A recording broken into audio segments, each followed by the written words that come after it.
It was 8 years ago, on the 22nd of August 2016, that I rode the full length of bus route 1 and 2 in London, not knowing the ridiculous 2-year journey that I was about to undertake that would see me ride the full length of every bus route in London, finishing with the X26 and the X68 on the 30th of August 2018. It was a good way of exploring London by bus, and naturally, the challenge afterwards progressed to exploring London on foot, walking the London Loop, a 150-mile orbital path around London that starts in a place called Erith. Erith was a place that I never really got to explore when doing all of the bus routes. If I had ever gone there, I had merely just gotten off one bus and gotten on another, so I was really looking forward to getting a chance to explore it when doing the London Loop.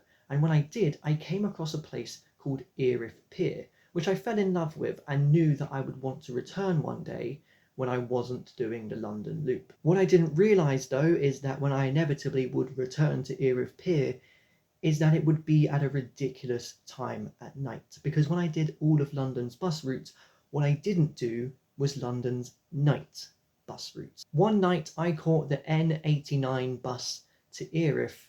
I wasn't intending to do all of London's night bus routes. This was just a one-off.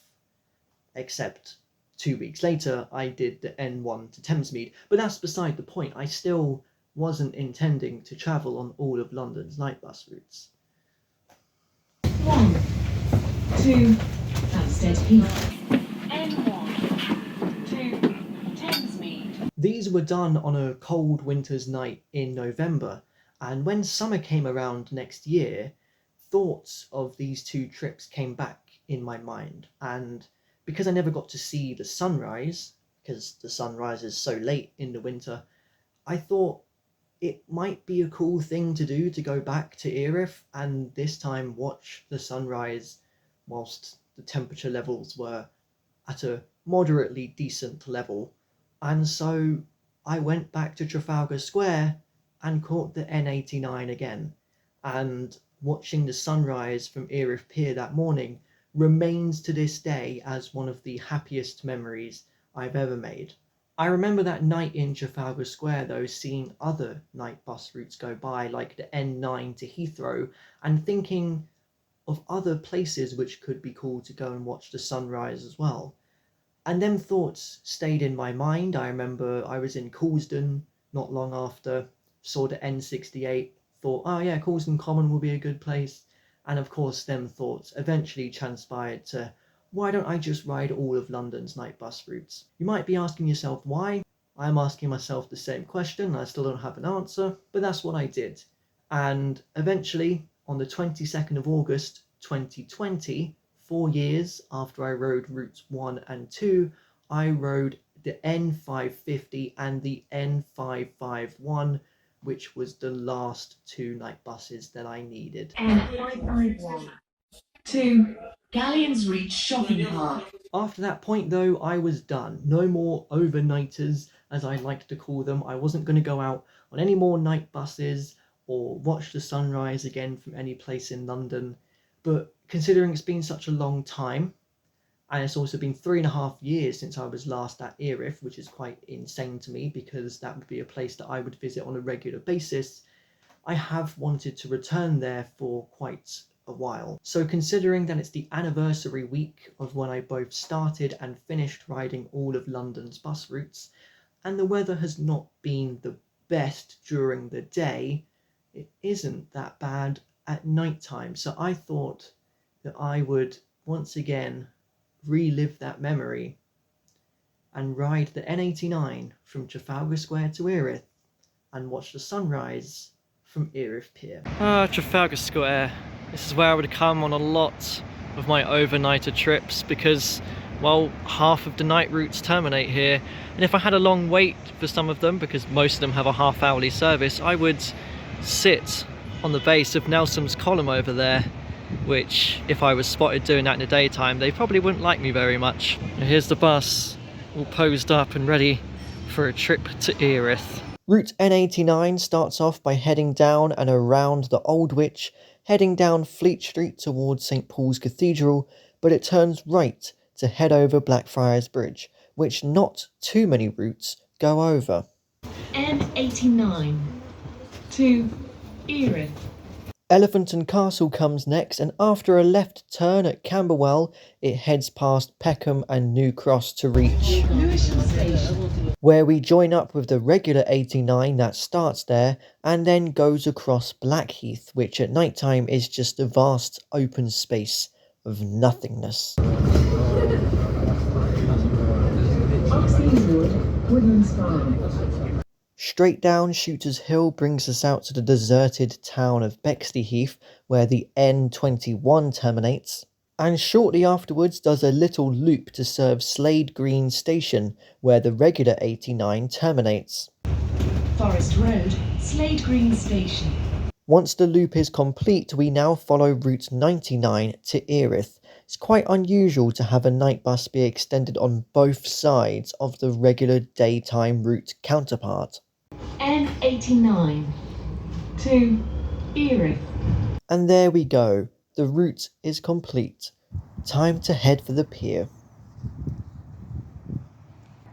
There's nothing quite like walking onto Erith Pier, especially at this time, and seeing all of the lights of the industrial Thames, and even looking towards that way with the windmill and the red lights of the tallest pylons in the UK. Dartford Crossing is quite hard to make out, but I can see lorries going across it still, even at this time. I can hear a distant alarm over there. All them smoke and chimneys are quite eerie. You're looking out towards Rainham Marshes on the opposite side. All them lights, them buildings, when I walked past them last year actually, they were under construction. It's the first time seeing them complete, albeit the other side of the river, and it's already starting to get quite light. Before we focus on the sunrise though, I should point out the moon and the fact that I can see stars as well. Well, that's not a star, that's a plane. That's probably heading in towards London City Airport. So as it starts to get lighter and lighter behind me, I want to talk a little bit about Route N89, because it is regarded as being London's longest night bus route, and actually London's second longest bus route overall, with the X26, or now the SL7, actually being the longest at about 23 3/4 miles from West Croydon to Heathrow Airport Central. Now, I always thought that the N89 was London's longest night bus route, whilst the N199 from Trafalgar Square to St Mary Cray is the one with the most bus stops at 112. The N89 has 102, by the way. But actually, the accolade of London's longest night bus route actually is the N199 as well, as it clocks in at around 21.8, 21.9 miles. And I just recorded the route from Trafalgar Square to Erith, and it came in at about 21.2. It also clocked in at about 5 minutes late. The timetable said it was supposed to take 88 minutes, it took 93. So it may not be London's longest night bus route, although there's a lot of claims out there online that it is. It is at least my favourite London night bus route, because it brings me to a place like this, and I am very excited to watch the sunrise. I really enjoyed the journey out here. Saw a lot of foxes. You usually see a lot of foxes if you're out this late. That is one huge ship. But yeah, it's getting lighter and lighter by the minute. Hopefully this will be a very beautiful sunrise. So some quick facts then about Erith Pier whilst I wait for the sunrise. It is London's longest. It beats all of the riverboat piers, I believe, in length. And at the end of it, there is a set of old railway buffers from when this was a working pier and presumably loaded and unloaded goods. And I'm also standing on an old turntable that's still here as well, or at least what used to be a turntable. It's just incredible really how quickly it's become light.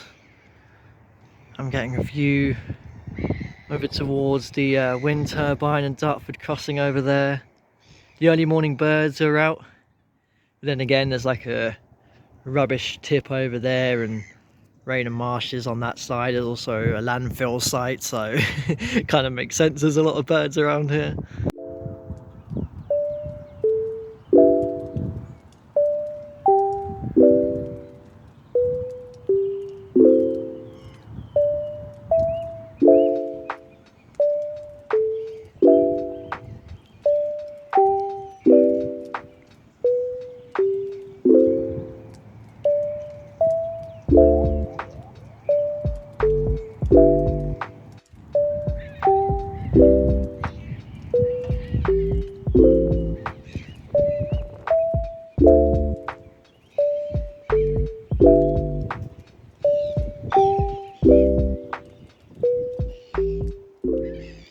And it's 6 AM, which means sunrise is upon us. In a few minutes time I may start seeing the sun poke out over the edge of Raynham Marshes over there.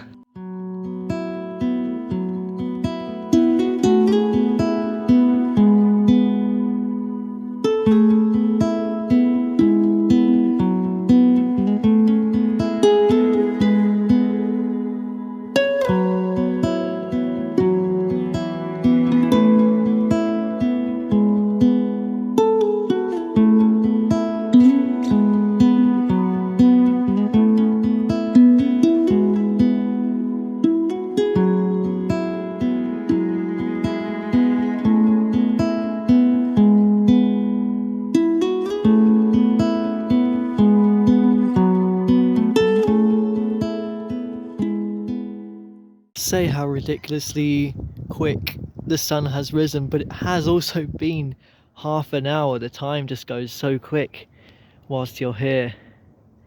And this is the view I'm much more familiar with, unlike when I got here in the dark. It's not the same though without the chimney at Littlebrook Power Station.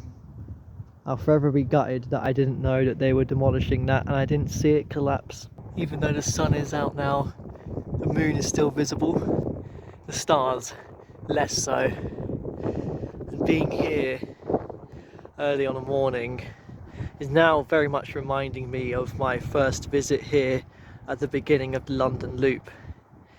But whilst on that day I had a whole day of walking ahead of me, now all I've got is a whole day of sleeping ahead of me, because I'm going to start making my way home now. And yeah, I haven't slept, so my bed is calling me. But Erith, thank you. It was a pleasure once again. I'll make sure not to leave it 3.5 years this time, until my next visit. I didn't mention this when I arrived because, you know, it was dark and I couldn't really see it. But I've come across a London Loop sign right at the beginning of the 150-mile walk. And there's a new kind of garden open square area here that was not here the last time I was at Erith. And if you were to walk the London Loop in its entirety, you would come across the Thames again when you cross it in Kingston, and the final section of it is alongside Raynham Marshes, and it ends at Purfleet. And my adventure comes to an end at Erith Station. A bit of a different adventure, especially as I haven't done one like this for quite a few years, but I've really enjoyed it. I won't be getting the buses home though, I'll be getting the trains. Stay tuned for more adventures soon.